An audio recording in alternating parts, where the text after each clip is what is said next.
Money gives you control. Control gives you tools. Tools will allow you the opportunities to do what you want to do. And when you have options and opportunity, you feel like you're limitless. And I feel like without limit, the sky is the limit. 20 years old, you're living with your boyfriend at the time, and you have 30 days to come up with $3,000 in rent, or you will be evicted. From that moment on, you went on to make 6 figures and then 7 figures, all through the internet. But I want to start at the beginning. I want to start when you were 20 years old, you're on the verge of being evicted. Like, give the context, like what's happening at that moment. It's just so crazy. So I had just turned 21 and he had came to me like, oh, like, let's move together. If you really love me, put the lease in your name. And, this is my first serious relationship at the time. I'm fresh out of high school and I'm in college. I'm been completely dependent on my parents type of situation. So I had a job, like every other college student in my mind, but it was like, okay. And he was like, I'll pay all the bills. Like, don't worry about it. And then, like most leases, there's a lease special. We had 1 month free rent. So during that 1 month free rent, it's like, hey, like the rent's coming up. And it's just like, oh, I got it. And then it's due. So, in Florida, at least you go into, if you don't pay by the 5th, it goes into eviction. So it went straight into evictions and it was filed. And it really just showed me like, okay, I need to figure it out like ASAP. To then like just stumbling. He had been making money on the internet doing like advertising for other companies. So not e-commerce, but it kind of just put me in a situation of knowing that you could make money on the internet. You know what I mean? Because when I was like 21, 20, I didn't even know that existed. I didn't even know that was like on the table. I was going to school to be a dentist. Like that was like my call to fame. And I was cool with that. Like I was happy with that. To then like now having to find and figure out how to build myself up and I didn't have any money for product. I didn't have any money for a website. I didn't have nothing. Like I had an overdrawn bank account and like probably a gallon of lemonade. So it was just like the stress of it. And then, you're starting to fight with another person about money, and money was growing up was never something that wasn't in abundance is the best way I could put it. Like I didn't grow up wondering like food was never like a thing, or like lights. That was never like something I worried about as a child. So to now, it's so crazy to talk about kids that grow up like spoiled or mommy and daddy's money, that reality is going to slap us in the face. And reality did slap me based off of my own choices. Because of course, I could have moved back home, but it's like, I always tell people like, would you have gone back home? And people are like, no. And I'm like, so don't look at me crazy that I chose to stand on my decision, because my dad told me not to move out. I went against the family. So it's essentially, I always tell people like, it was like jumping off an island thinking I could swim, and I did not know how to swim. So selling other people's products to kind of get familiar with it, because other people's products already kind of had a proven track record. So all I had to do was just find people that believed in it, which was affiliate marketing. And then once I got capital and I got a credit card, I just got a Chase Freedom credit card with $5,000 on it and dumped it into Facebook, which Facebook advertising in 2016 and Facebook advertising in 2023 is completely different. I just really want people to understand what I was doing. Number one, I had no children. Worst case scenario, like worse. Granted, I wasn't thinking about it back then, but looking back, my worst situation was that I was going to go back home with an eviction. So for me to dump $5,000 into advertising, not knowing how to correctly advertise, was a huge risk. And I always tell people my first 6 figure was luck. It was definitely luck. Now, me duplicating it and me taking it to 7 or 8 was me, but I just feel like my first 6 figures is the reason the profits were so low, because I didn't know what I was doing. It was God had his hand on me in a sense. But unfortunately, that first 6 figures was so bittersweet, because once the money kind of resolved itself, it was like the relationship went from bad to like just torture. Like it was horrible. Because you got to think where I didn't know about breaking leases. Remember, it's my first time. So I had a partner that had convinced me that, oh, don't go down to the leasing office. If you break the lease, you'll have an eviction. If you can't break the lease. So now I feel tied to this apartment in a sense, like jail. Trying to figure out how I can get out and just counting down the days till the lease was up. And as time goes on, violence is getting worse and worse and worse. Until like finally it got so bad. I just left what little I did have left and went to a friend at a college that was staying up in Tallahassee, which is about a 5-hour drive. And while I wasn't even there 2 days, he flooded the entire unit. He filled it with water. Mm. So the entire unit was flooded. The people below us had to move. The apartment complex called me. And obviously I got evicted because, yeah. He flooded it intentionally, Mhm. or oh, so it's like revenge I almost. left. Yeah. So how would you get me to come back? Damn.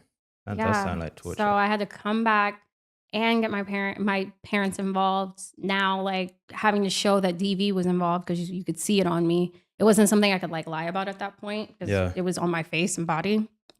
So I had to come back and tell my dad like, "Hey, I'm getting evicted. Like, I don't know what to do." Like, and he was like, "Like, how much?" And I'm like, "No, it's done. Like, there's a 24-hour notice on there. There's like 4 inches of water. I don't know what to do." Yeah. So, $18,000 eviction. Yeah. All right, you know what? Mhm. Let's go let's go deeper. So, um we spoke obviously before this, and there was something really interesting that you said. I asked you, I'm like, what do you want to talk about? Is there anything that's like top of mind for you? And the thing that you mentioned was like, if we look like a few years ago, the way that everyone saw entrepreneurship, it was about like making millions, like 7 figures, 8 figures. I still think there's a space for that. However, there's a lot of people that are thinking about it like, how do I put food on the table? That eviction It's feeling. survival mode. And so I think when you're in that space of mind, there's two things, right? And even Alex Hormozy talks about this, which is like skills and belief. So skills is like knowing practically like how to do it, like how to make the money. The belief is actually probably a more tricky issue, which is like thinking that you can even make that amount of money in that time when you haven't done it before, right? Like you don't have evidence of doing it. This episode is brought to you by Free Agency. If you want to take your career to the next level, Free Agency is a company that you should check out. They manage and represent talent in the tech industry, and they provide you with a dedicated talent agent to help you find, engage, and win top of market roles that will maximize your earning potential. No more leaving money on the table. Stop job searching alone and start building your dream career today with Free Agency. Anyway, back to the show. And to just like piggyback off that is I didn't believe that I was gonna make it. I never if you had have sat me down, the person I am today, and sat me down with the person I was that moved out, I don't think that I saw even half of the potential that I was. I don't even think I saw it. I don't think that anybody could have seen it in me. Looking back, I think that that toxic partner saw it, and maybe that contributed to the conflict in a sense because like it can be intimidating that somebody because he was 25, I was 20. So we had a little bit of a gap. And it's kind of scary to meet somebody that I was working at Wing House serving Captain and Coke. I was just a regular college girl. If I needed money, I asked my parents for it. Like there was no, you know what I mean? Like Mm, I had a car, I had everything I wanted. Like that was the norm. You know what I mean? Like not everything I wanted, but I had like stability that I felt like was fine. To then you seeing this girl kind of grow up in front of you because it was over the course of like 3 years. Yeah, I was with him for 3 years. That I just kind of became something that I don't think he ever thought I could, or maybe he did see it and that created the conflict. But looking back, it's like I just became a demon in a sense. Like I know some women after heartbreak and things like that happen, they get promiscuous, and I was just so angry that I mm, had let that happen to myself. I was so angry that my dad was right. I was just there was so much resentment as a young woman. And yet I think I'm 21, 22 at this time that I just took that and I just worked and worked and I made videos about it. A lot of people may remember me from my Facebook videos. It said like what she did after she got cheated on, what she did after she got evicted, what she did. Like it was just this breakup story that I took and just owned because what else did I have? Like I made my bed and I laid in it and it was just crazy. Like that's the only words I could put into it. Cause so many women get into it, not just men. Like a lot of girls, like at least in the South, like we can't rent cars because some boy we rented a car for wrecked it. We can't get apartments because some boy, you know what I mean? Like you're always hearing these horrible stories about women and dating and doing things for other people because you love that person so much that you're willing to basically fall on the sword for them, and then they don't talk about the woman that you become after. Mm. Like, and thank God, by 25, I kind of let it go. But I would definitely say from 20 to 25, you can talk to me. Like I was just on 10. Mm. Like I just had a take over the world type of mentality, and it paid off. Like I'm really grateful for my experience, but I also know that the person I was had to die to be the person that I am now. Mm. And sometimes it's hard to let go of that person, especially that innocence to that resentment and anger to a person that's at peace with how it happened. Yeah. You know what? Someone who's listening is like in that moment. Like they're in the moment where they're like angry. They're like angry at themselves. They're angry at like the world. They're angry at their circumstances. Like they hate their situation. And it's interesting. I think if anyone looks back on their lives, there's like certain turning points, right? There's certain moments it could have gone this way or it could have gone that way. And I think the power in your story is that it went away where it's like it's ultimately benefited your life. But the person that's in that moment, it's not necessarily going to go that It's way. hard to see the light at the end of the tunnel when all you can see is darkness. It's really hard when people are trying to tell you there's light and you don't see that light. Like it's really hard to convince somebody of that.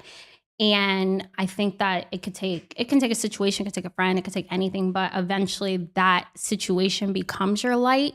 And for me, it was April 13th, 2018. So for me, that day was my turning point where everything that happened prior to that no longer mattered. Why? What happened on that day?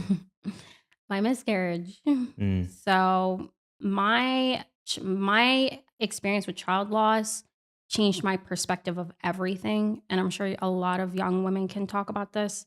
It just to love someone that you I don't want to ever say something, it's just a habit at this point. But to love someone you have never met, it makes you kind of I don't know, the hate just left my body. Like that first interaction, that first ultrasound, the hate, nothing else mattered. Like, once you lose something like that, it's like I lost a part of myself and I realized that domestic violence is bad, but I'm fine. You know what I mean? Like I made it out and I'm in a great place. And this person hurt me, but this, you know what I mean? Like I don't know how to really explain it. Like this person hurt me, but they're not here anymore. And Mm. I have so many opportunities. There's billions of people in this world that will love me and will treat me better or will, you know what I mean? And even with child loss, like yes, I lost my son, but I have the opportunity again when I'm ready to have another child. So it put into perspective for me to just one be grateful for life because I almost died, but two just don't get hung up on the small things. Like especially when you're in such a dark place, like you got to just dig as deep as you can and just pull it out of you. Because when you pull it out of you, you will feel so much like lighter in a Mm. sense. And whether that's a lot of people will feel darker and deeper in a hole when they try to work. So Mm. that's not always going to be the framework. But I promise you, money gives you control. Mm. Control gives you tools. Tools will allow you the opportunity to do what you want to do. And when you have options and opportunity, you feel like you're limitless. And I feel like without limit, the sky is the limit. You know what I mean? Mm. Because if you follow numbers, numbers are infinite. So you're chasing that high. But if you chase the opportunity that you're looking for or the option that you're looking for to open up a new door, I feel like you're fulfilled when you walk through it. Mm. You know, it's interesting. I guess I haven't had a moment that's been like that tragic. But I've heard from people that like going through like a moment of like forgiveness or like letting something go, it feels like a weight is been lifted. Like that's the experience, that's the emotion. I think one of the things that's interesting, and even when we go back to like the eviction or what you say about money, like money gives you control, is that when there's a scarcity of money, it's like it feels like there's a weight constantly on you. It feels like there's like a clock, like it's just ticking, like it's on you. And so I think sometimes when you're talking to the person that's in that moment, they don't really want to hear about like 7-figure months or anything. No. All you want to know is step one? Like, what's the first thing that I should do that can make my situation a little bit better? Like, it can change the trajectory and make it just a little bit cleaner. What would you say to that person, step one? Honestly, making the account. I made my money with e-commerce and selling online, so making the account, because it's not so much of what sells, because anything sells. You just have to know who to sell it to. So I just tell people, like, make the account, because at least making it makes you feel like you took that first step, Mm. and then you can worry about, okay, well, what's selling? Well, don't overthink it. Just list everything that sells, that says bestseller. Wait, what's the account? Like the Amazon So though, or you what? no, Amazon costs $40. So Okay. you got to remember, we're in a situation where our back's up against the wall. So you can make an eBay account for free. You can make a Facebook marketplace. If you have a Facebook, you can sell on Facebook Marketplace. Walmart allows you to sell for free. Those are 3 platforms that are free. I know everybody runs to Amazon, and it's an amazing platform. It's just not for the person with no money. Mm. So you just have to understand that when you are looking at where do I start selling, you need to look at what's going to allow you to sell without being in the hole. Mm. And then what about the product? So I just go to Amazon, I click bestsellers, and that gives me a list, because why would I try to sit here and do product research and search TikTok when these major retailers have a list of things that are selling? It's literally Mm. labeled bestsellers. Yeah. You know what? I think, and I even wrote this in my notes, I put like overthinking. I think a lot of the times with stuff like this, we overcomplicate it. Like we think like it can't just be that. Like no way you Yeah, make that and amount of money just and doing that. and it's crazy you say that, because I always feel like people that can't explain what they do in, like, simple terms Mm. don't really know what they're doing. You Mm. know what I mean? Like, I'm able to really explain e-commerce and how to sell online in, like, 3 steps. Like, I make it very cut and dry. Like, make the account, hit bestsellers, just list the top 3, add 10 to 15%, call it a day. Like, don't overthink it. Like, there's Mm. no point. Like, oh, it's gonna sell. If it doesn't sell, you didn't even buy it. Mm. And the account costs no money. So where can you go from here? The only place you can go is up. Mm. So, and once you get that first sale, you get that feeling of, like, it does work. Because that's all I needed, was like that first sale of, like, wow, this works. Mm. Because it gives you that confidence in a sense. So is it drop shipping or are you buying No, the products? no. So it's retail arbitration. Okay, Retail explain that more. arbitration is using USA big box retailers to sell on another major retailer site in the US. So it's all US based. So you don't have to worry about it. And because all of these retailers are now offering free shipping, free this, free that, it makes it super easy, because we're in an era of convenience. Mm. People don't want to do anything themselves, which, if you're on the other side of the fence trying to make ends meet, you can literally make at least 2-3 grand on convenience. Because Mm. I've made millions off of convenience, just simple convenience, which is where the term, like, oh, scam, like, no, it's convenience. You're selling convenience, because yes, you could cut your own hair, but you don't want to. Yes, you could go downstairs to Starbucks, but you could pay somebody to bring it up. Like, we're in an era where people pay for their convenience. They pay for first class, they pay for Uber Eats, they pay for people to, like, they're paying so that they don't have to do it. Mm. So why not exploit that for Mm. yourself, especially if you have a family to feed? Like, are you really concerned about somebody paying an extra $10 because they were too lazy to deal fine? Mm. Like, we used to watch those shows of those extreme couponers. Where are they? Why don't any of us extreme coupon?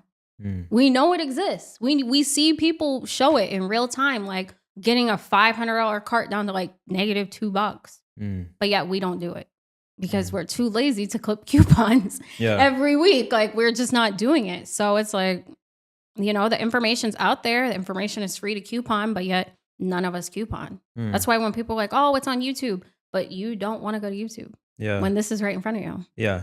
Okay, interesting. So retail arbitration. So that's almost like you're going to eBay, finding something and then selling it on like another platform or just You reselling could it find it at Walmart. You could find it at Home Depot and sell it on Facebook or eBay. Walmart, doesn't matter. Okay.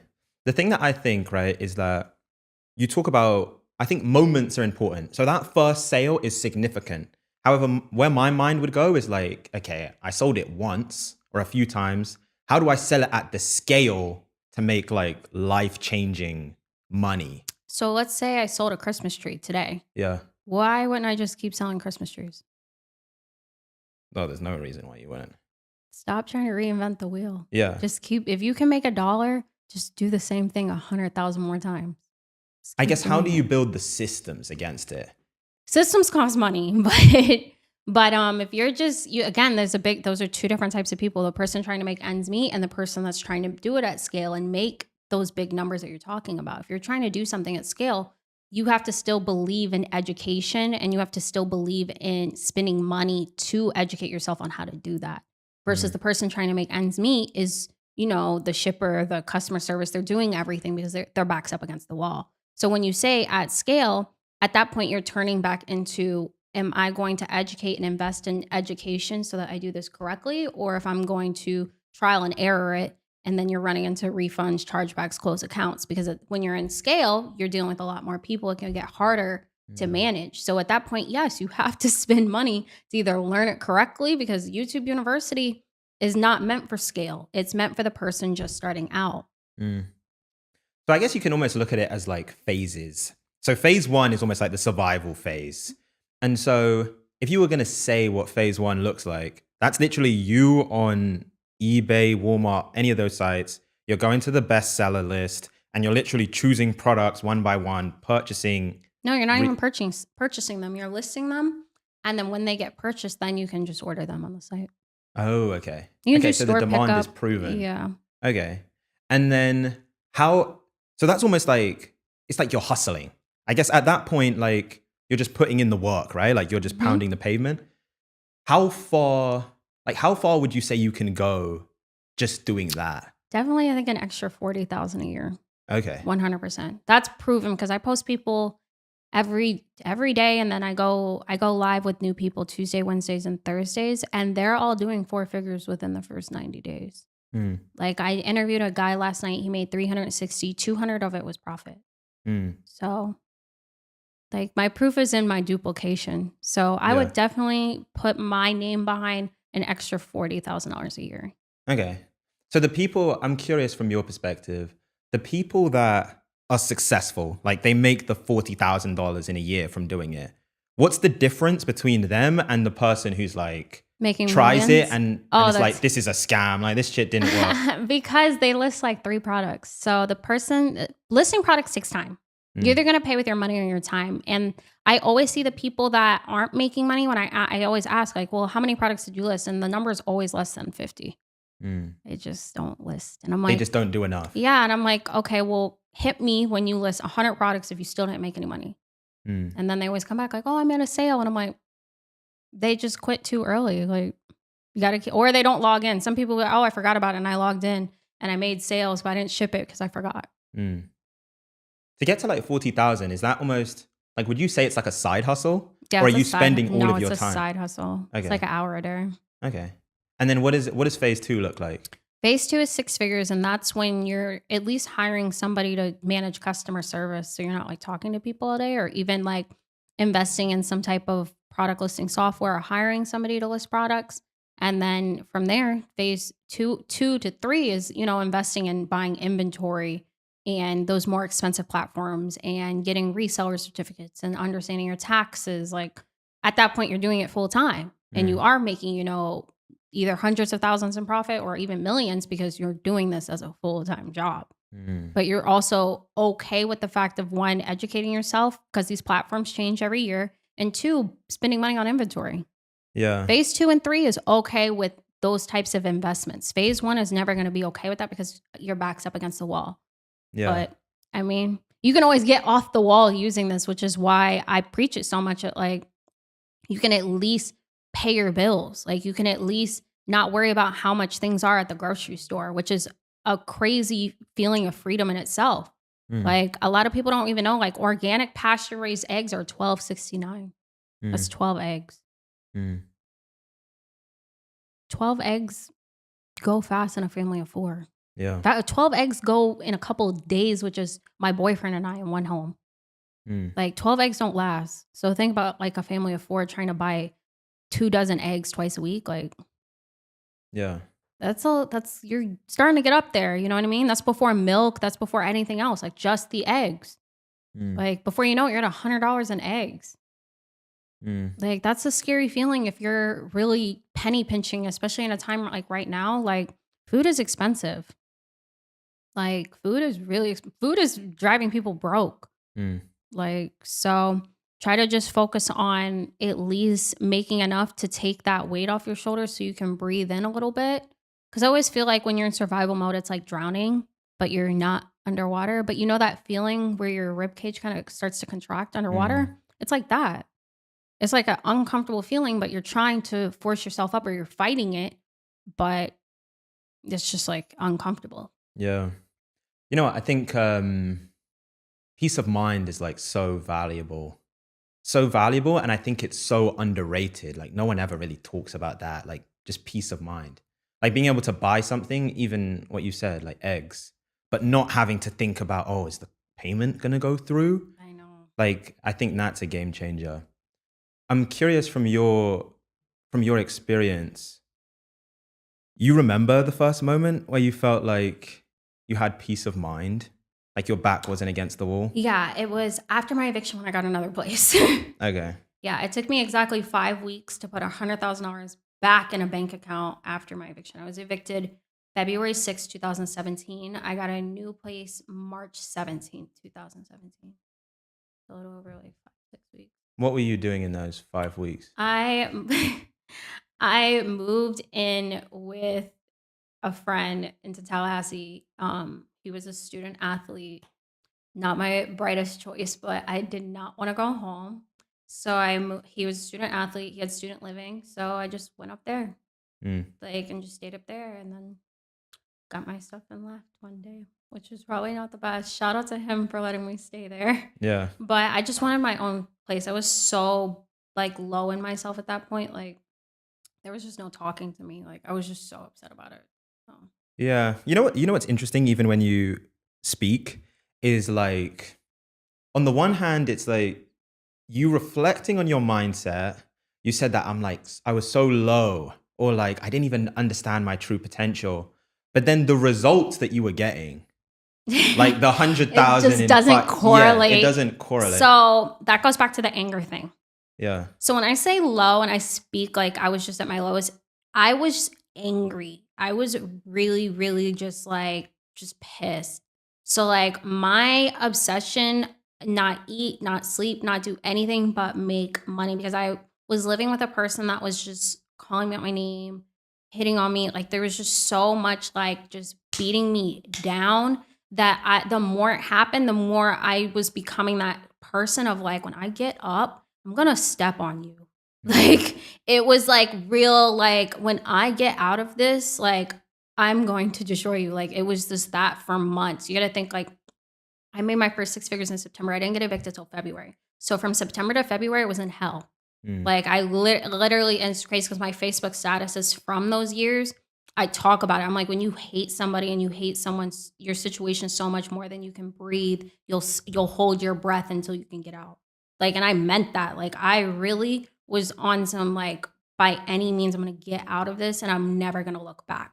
And mm, that's exactly when I got out. I never looked back. Like it was getting to the point that like when people did try to talk to me about it, like I just wasn't even. I was just in tunnel vision mm, because I was obsessed with surpassing the person that put me under their shoe in a sense. Like I literally felt like that person, like at one point in my life, I would have laid down and died for them. And I felt like they were like killing me. Like you mm, never thought that the person you would lay down and die for would be the same person that was trying to kill you in a sense, like literally.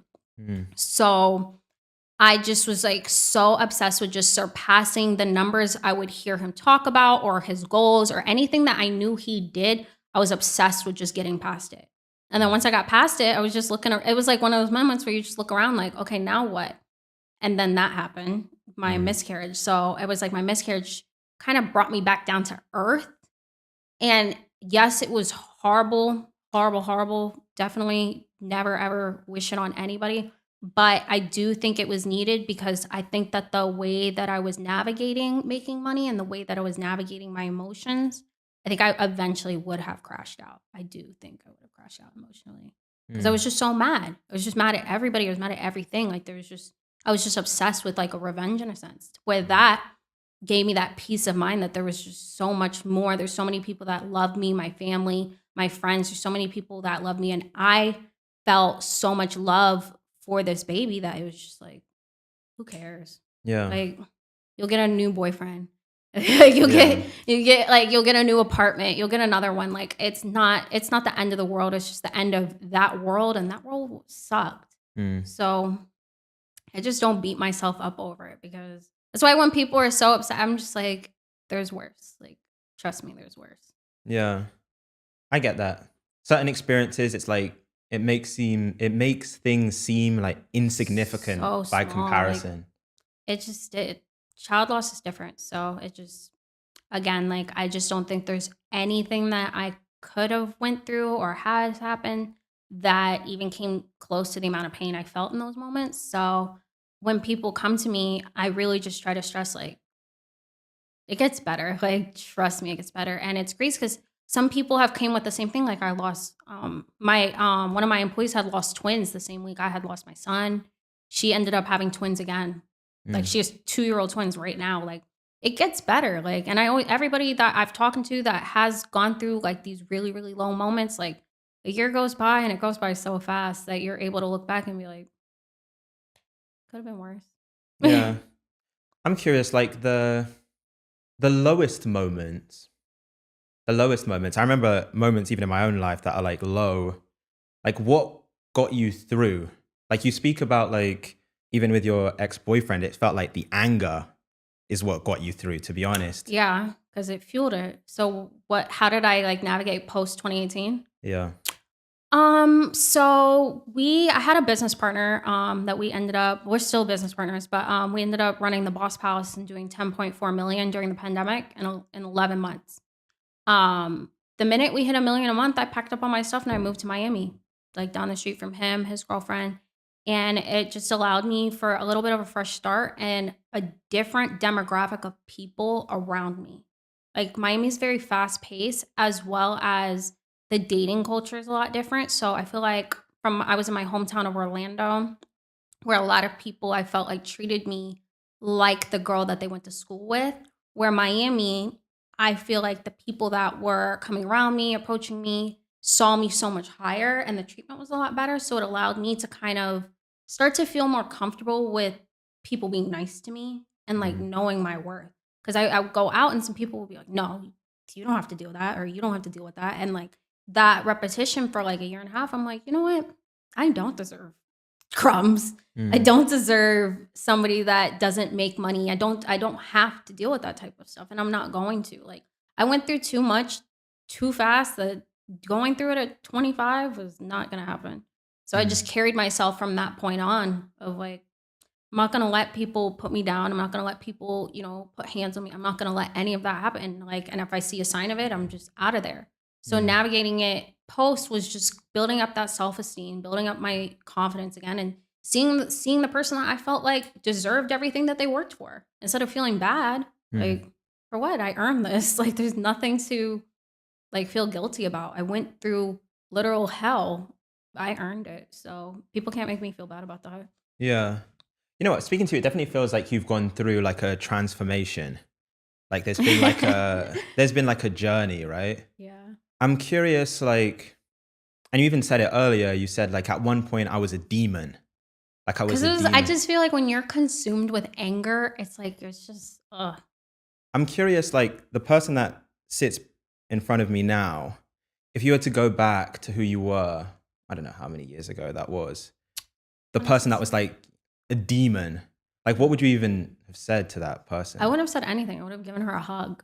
Mm. Because there's nothing I could have said. There's not like I said back then. Like, there was nothing nobody could have said to me. Like, I was so you don't understand when you pour so much into a cup and your cup is so empty. How can you expect that person to see a glass half full? The cup is empty. You know what I Mm. mean? You can't preach that to a person that feels like their cup is empty. I had to fill my own cup, and people, thank God, friends and family pour back into me that I did start to feel like that was gonna just take time. That's why I'm grateful it happened when I was so young. Because some people go through this in their 30s, some people go through this, over 25. And I'm just grateful it happened young enough that I was able to turn it around by 25, 26, 27. So Mm. now here, I just turned 29 on the 8th. Like, life is chill. Like life has been Yeah. on easy mode. I would say since about 2020, like life has been on easy mode. But you gotta look, that's 4 years of just different stages of entrepreneurship, different stages of relationships, different stages of life. Yeah. Like it's just a lot. So there's nothing I would have said. I would just given her a hug, and I'll see Mm. you in a couple years because Mm. it gets better. Because even if you had told me that I would be sitting here today, I wouldn't have believed you. Like I wouldn't have believed you. There was no talking to me, and some people get like that where there's no talking to them. What's the thing that you wouldn't have believed? Is it like the making money? Is it like the relationship? Like, is it Um, like, what is it that you wouldn't have believed? I wouldn't have believed the relationship for sure. I wouldn't have. And two, I wouldn't have believed the sense of calmness. Like I'm so calm now, and I get told this a lot. You wouldn't have been able to convince me that I was ever gonna calm down because it was just a fire. Like just and people get like that, and it's okay to go through that. It's okay to be angry at the situation others put you in or yourself, especially when it comes to money, evictions, loss. Like, it's okay to like grieve because in a sense, grieve relationships. In a sense, you grieve moments. So it's Mm. okay to grieve that. And in grief, there's a stage of anger. Mm. So I don't know if you're a person that's like in that dark hole, especially if you're trying to use entrepreneurship to dig yourself out that hole, don't don't get stuck. You know what I mean? It's really easy to get stuck in a cycle and you don't want a situation like mine where something tragic has to happen for you to get out. Cuz I don't know if I would have gotten out if that didn't happen. Mm. If it didn't happen, like, where do you think that ends up? Like, like when you even when you say stuck. I just think I was just I don't think I would have been able to have a stable relationship Mm. cuz I was just like you can go like and I wasn't letting anybody like get to know me. I wasn't explaining why I was that way. I wasn't explaining anything because I didn't feel the need to because I was so hurt. So Mm. like, what is there to talk about? Like, I just want to work. Mm. Mm. Okay, no, that's interesting. So we spoke about phase one, I guess, is like survival mode, right? That will get you to 40K a year. Phase two, I guess, is like you're starting to kind of level up and like the education that you spoke about and building the systems and all of those things. That will get you to six figures. What's the jump from six figures to seven figures? What happens there? Consistency. That's it. Consistency. And Everyone says that. so What does I that was mean? going to tell you. So breaking down the word consistency is breaking down 10 income producing activities you do every day. What that looks like for you. So the 10 things that you need to do between 9 a.m. and 9 p.m., whatever your schedule is, that are going to produce some type of income in your life. Whether it's your business, whether your side hustle, what are those 10 things that you can do every day duplicated to make that type of income? Cuz really 6 to 7 is just duplication. It's 7 to 8 that you're bringing in employees and systems and like triaging what's most important in the business and what's least important. But Mm. 6 to 7 is just duplication. So whether that's waking up and going live, making content, doing advertising, posting, cold messaging, cold calling, like what are those 10 things? And you need to do those 10 things like clockwork. Mm. And people lack consistency. It's like the gym.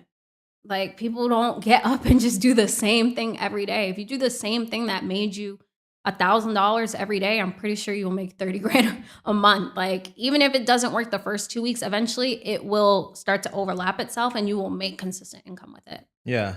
You know what's interesting, I think, in business is like everything evolves, right? Like I think about companies that were around when I was a kid, like you had Blockbuster, for instance. Like they don't exist. Like it's Netflix.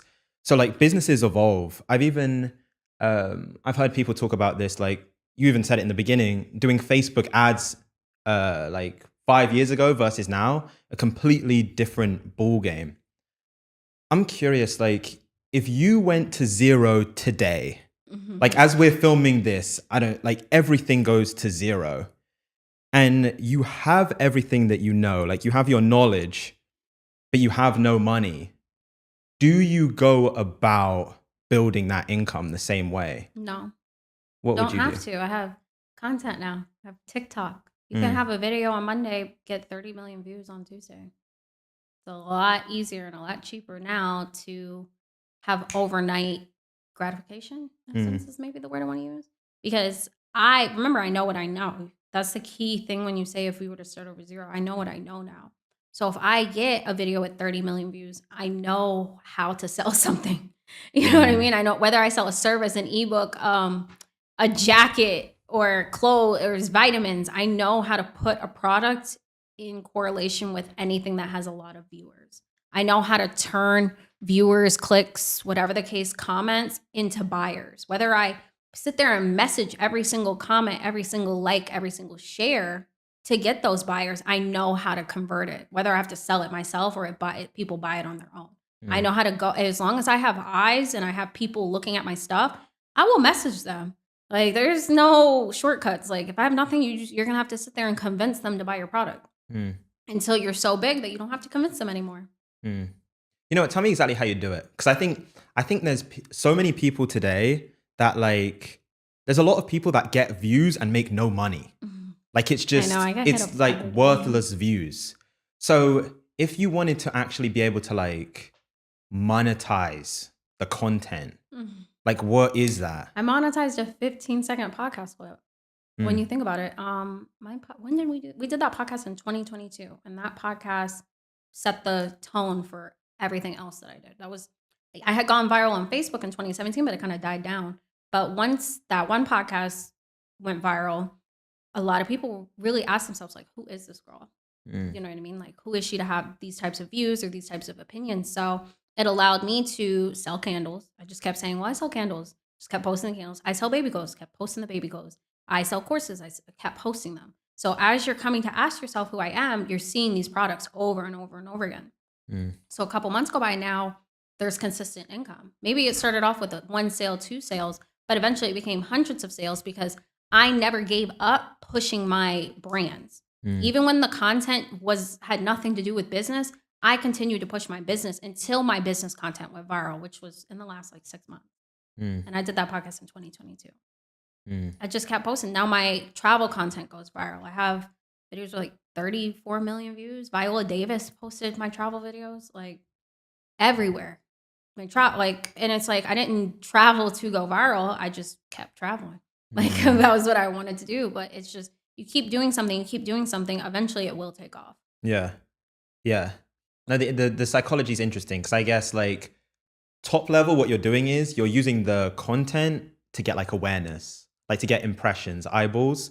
And then once you have the eyeballs, it's like you're directing it all to one offer. That, and you have to understand, some people at this point have seen me 6, 7 times. They've just seen my face. Mm. Like they're like, now it's like if you see a clip of me, you're gonna click it because you're familiar with what I look like. So I'm creating that brand awareness over and over and over again to now people are familiar and trust seeing me because they've seen me so many times. Mm. Who do you learn from? I'm curious. Because basically what you're talking about is like key like marketing principles. Really? Yeah. Oh, God.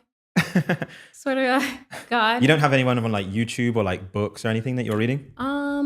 No, I went to college, so I stopped reading after that. I got my Okay. degree. Okay.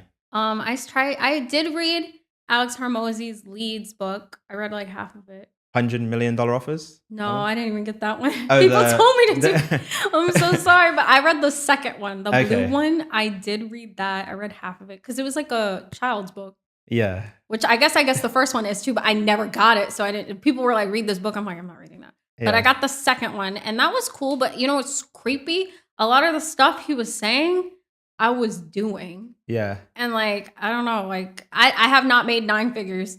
Never want to, feel like I'm better or I know things. But it was strange to see some of the verbiage and some of the examples. I'm like, I've been doing this. Yeah. Like, but again, I just be trying to tell people, like, some people just have an it factor when it comes to certain things. I feel like I've always had an it factor on camera and that creativity of creating content that connects with an audience. It's not something I can explain. It just comes to me. Yeah. That's interesting. But That's interesting. It's interesting for me as well, like even doing this is all our guests are like successful in their own right, and they all have an edge. And I think everyone on this world, in this planet, has something about them which they're like world class at. I think most people just are never aware of it. Like they never get really specific on like this specific thing is my thing. Like, this is my it factor. I always felt like I'm just good on camera. Yeah. Like I've been on camera since I was 10. So I was like, I just feel like I've always been just very good on camera. Yeah. But I Yeah. don't know. No, it's good to have, it's good to have that awareness. I'm curious, like, I think as you go through life, it's like things evolve, right? So, and we have different frustrations. So at one point it might be like, how do I make more money? And then the money problem gets fixed. And then it's like, how do I meet the right partner? Then the partner thing gets fixed. Like there's always the next thing. When you kind of look on your life right now, like what feels like the thing that you're I like, I don't want that. um stupid it'd be stupid stuff. It don't be nothing that's like, I'm not looking for a next high. I have a great family, great boyfriend. Oh, my next thing would be a ring, but I don't have control over that. So You're like atting him right now. like actually, my hand is feeling mad light, but I can't control that. You know what I mean? No amount of nothing I do, Yeah. he's gonna have to do that on his own time if you're watching this. But he knows. But I don't know, like I'm really just cool. Like I just take every day for what it is and I just duplicate. And we're just scaling up. Like I'm really just happy to be here, honestly. Like I'm Yeah. to that point in my life. Like before 30 is crazy. Like I've been to 40 countries in the last 2 years. I've done over 8 figures in revenue, 7 figures in profit. And it's just duplication. Yeah. Spending time with the people that love me and I love them. It's not really anything else. People look too much into like looking for something that's wrong or looking for like the next high. Mm. So I don't know. I've been chilling. Yeah. The only high I've been chasing, I will say, is swimming with whales. That has been something that has like once I did it, I was like, no, we got to do this again. Where'd you even go to swim with whales? So I did it in the Philippines, but then Okay. this is how bad this whale thing has gotten. This guy had posted on Instagram. That's another thing when you have access to too much money and like I have no overhead. I have no like things that are impending, no debt, I guess. Yeah. Um, this guy on Instagram posted this whale. I go, is this right now? He's like, yeah. I was like, can I come? He's like, yeah. I'm like, where are you? He's like, Mauritius. I'm probably murdering the name of this country, but it's like Mauritius or Mauritius? Yes, I'm going there probably next week. Not gonna lie to you. Probably my homegirl is actually gonna see if she has a babysitter for her daughter because we are going to go chase this whale that we saw on Instagram. Yeah, that's the only That is thing is like when jokes. I see something, like I just go do it. There is no second thought. There is no like wish I no, gonna do it. It's just a matter of when I'm gonna do it. Like anything that I see, anything I want to learn, anything I want to get into, I just go and do. Like I've decided I'm going to take snowboarding as my new hobby. Yeah. I looked up culinary school, might go to that. Like I'm just very like Yeah. completing my side quest because eventually I'm gonna have another child. Like eventually I Mm. will have a child. So I just am taking my time with my relationship and my family to just do stuff. Like Yeah. Yeah. No, it's going to see nice. the whales again because these are sperm whales. Yeah. Didn't know what those were, but they are very large. They look super cool. They are harmless. I know somebody's gonna be like, the whale is gonna eat you. It's not going to eat me. They eat squid from the bottom of the ocean and they Yeah. come up during this time of the year. You've done your research, I can tell. Yes, I all in a matter of like a couple hours. So now we are trying to figure out where we're gonna stay, but we are going to see these whales probably next week for Thanksgiving. Nice. No, that's actually beautiful. You said something interesting, which is like from 2020 onwards, it felt like you were living life on easy mode. Mhm. I find that like that journey is interesting because I think whenever you're doing something, and especially if it's something new, there's this period in the beginning where everything feels so difficult. Like I'm kind of, I went into doing my business all the time, like full time this year. And I've been experiencing that where like every single, like getting any door to open feels tough. Like you're like pushing at that shit. Like it feels It will. difficult. No, it will, and that's okay. I think that that tough feeling is like riding a bike. Like you just keep falling, keep falling, falling. Shit just keeps going wrong, Mm, and then eventually it's like something goes right, like big enough that's like, oh no, that's worth it. mm, But it's like getting to that, fighting to that point. I don't even want to say getting, fighting to that point. you just have to be mentally strong like you do. I don't know what book, what therapist you got to read, but if you feel yourself mentally giving up, you're not going to get there. You can't mentally give up. You literally just have to fight through it, like literally fight through it. Cause there was definitely times where I was like, damn, like merchant accounts getting closed down, chargebacks, Mm. Facebook getting disabled. Like it was just one L after another. But I just, again, after 2018, I just didn't give a damn. Like it was nothing. There was, I remember right after April happened, we did 500K in 2 months selling baby shoes, me and my business partner. My business partner was so broken. I remember him calling me, like, they just held all the money. And I remember just being like, okay, just open another account. He was like, bro. And I was like, money is abundant. I Mm. just remember saying that money is abundant. And he's just like, bro. And I was like, bro, we'll do it again. I'm like, we always do it again. Mm. Like, who cares? We have enough money to pay our bills. Mm. Who cares? He's like, Yeah. the customers. I'm like, we'll get more. Yeah. Like, who cares? Like, Yeah. like I've been like that, which may come off like a little like careless and emotionless, but like I just feel like there's like when it comes to like life and the money, it's like that life aspect is just so much bigger to me. Mm. And money is just like, I'll get more of it. Mm. Like they literally print more of it. So like why would I stress it? Mm. You know what I'm saying? So and that may come from growing up with it. You know what I mean? I grew up with access to a lot of money. So I didn't grow up without. So I just be feeling like do it again. Mm. You know what? I'm interested to, and we can end with this, like the relationship side of things. Um, we've had people come on the podcast and they've spoken about how powerful it is to have the right partner, like life changing. Like when people have made a certain amount of money, you think they're going to give you like money secrets, and then the thing that they tell you is the secret is like their partner. Um, like it can really change lives. And so it seems like the relationship you have now is like the complete opposite of those relationships you spoke about in the past. And obviously I'm not in them, but that's for me listening, that's what it sounds like.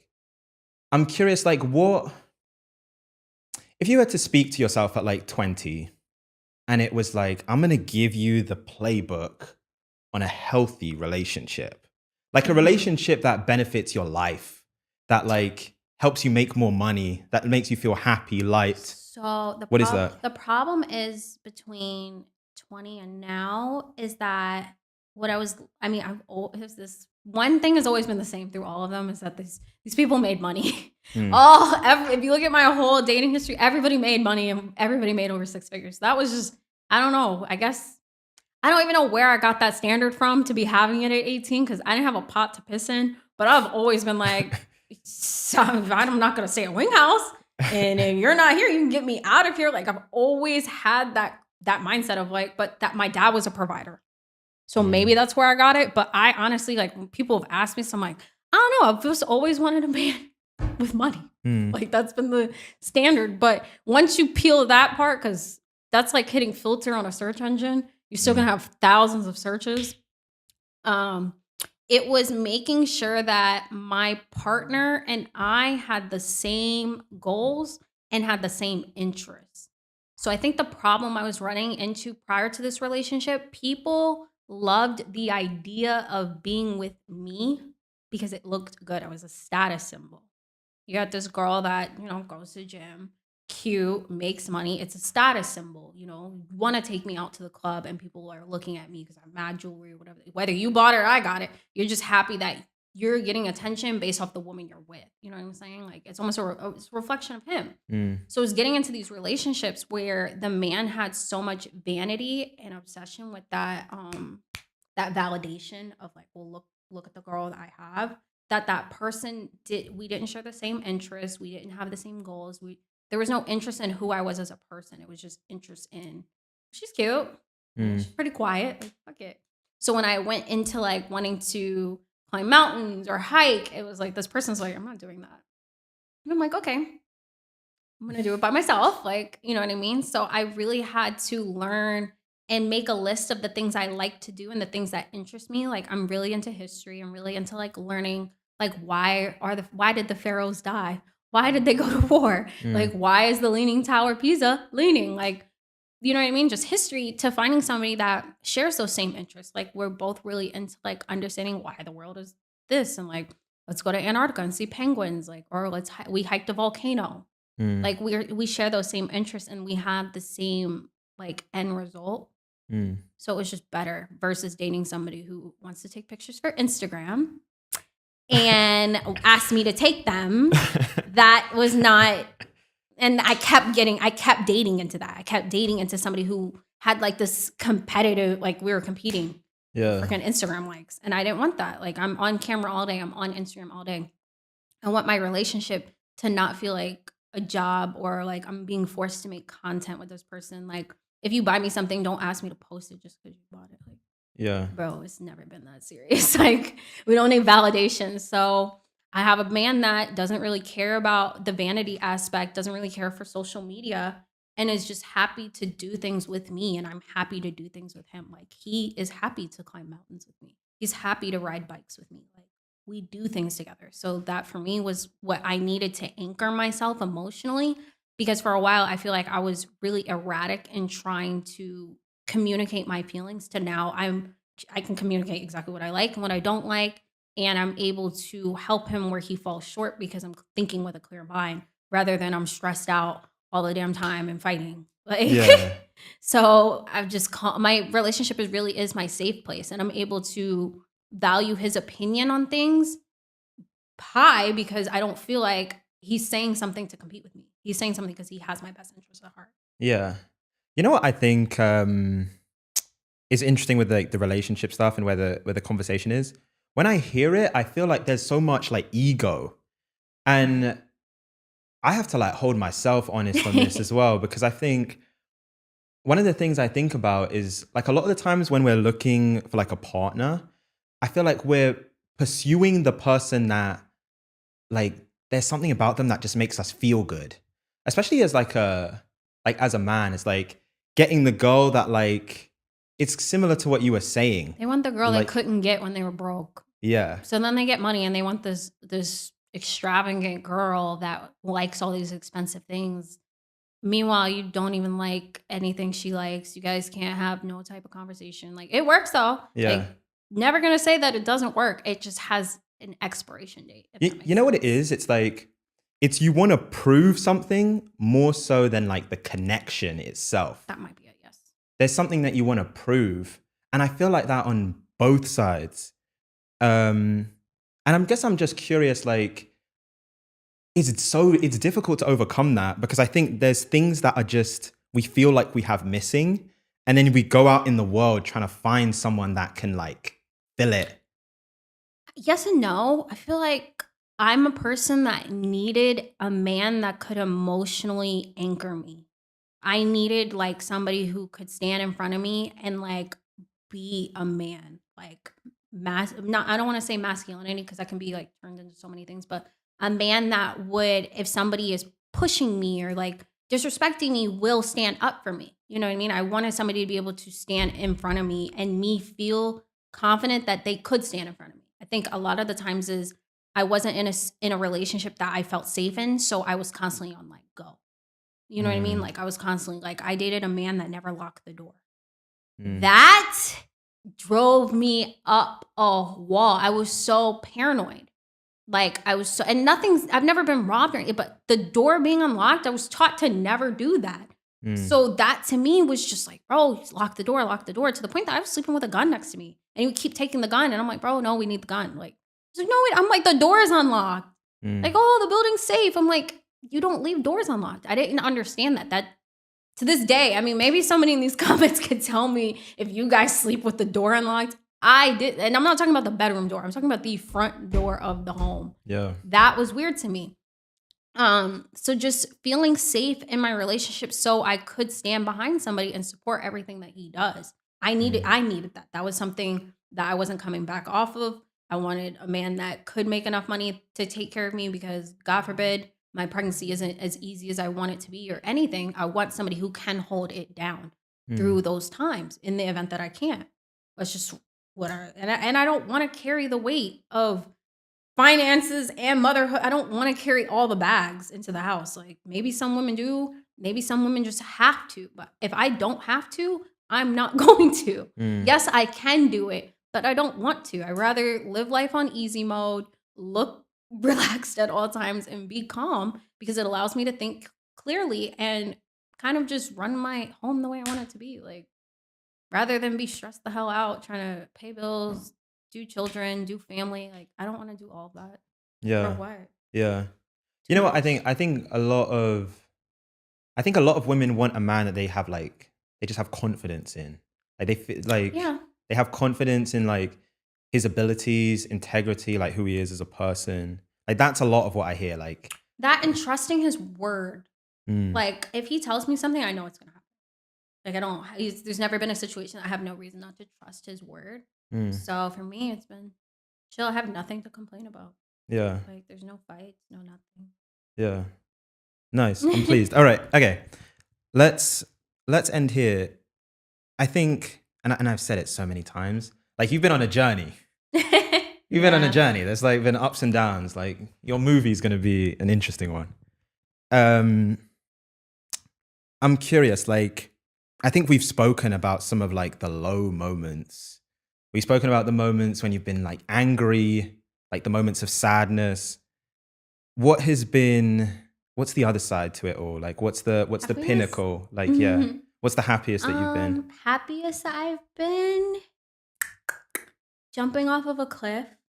And That then is not what I expected you to say. I jumped off a cliff. Oh, I stood on top of a moving plane. That was cool. A moving plane? Yeah, I climbed out of it while it was flying and I stood on the top.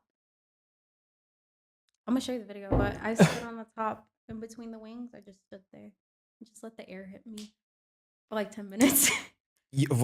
How does that even? How does that even happen? It's called wing walking. You just stand on top of a Okay, wing. wing So I did walking. that. Yeah, like just moments of just pure reflection of like my hard work put me to be able to do these things, like seeing the places, seeing the pyramids, like I don't know. Me and my boyfriend going to Vietnam, that was stupid cool. Cause every him even like, why are you going to Vietnam? Vietnam, the war. Like everybody associates the word Vietnam with Vietnam War. So Yeah. they're just like, what is over there? I'm like, no. And then we get over there, he's like, wow, Vietnam. I'm like, yes, Vietnam. Like just seeing the world and everything it has to offer with somebody that never thought of some of these countries. Hmm. Because most of the countries I pick are very like, okay, like we're gonna roll with it. Just being able to see the world, like seeing going places with my family, just seeing places like that Hmm. has definitely been like the happiest moments of just like, wow, we're here. Yeah. The whales. Yeah. What else? Yeah. I feel like it's like the limitless Yeah, possibilities. Like like that's what speaks to kissing a you. jellyfish, that was kind of cool. Yeah.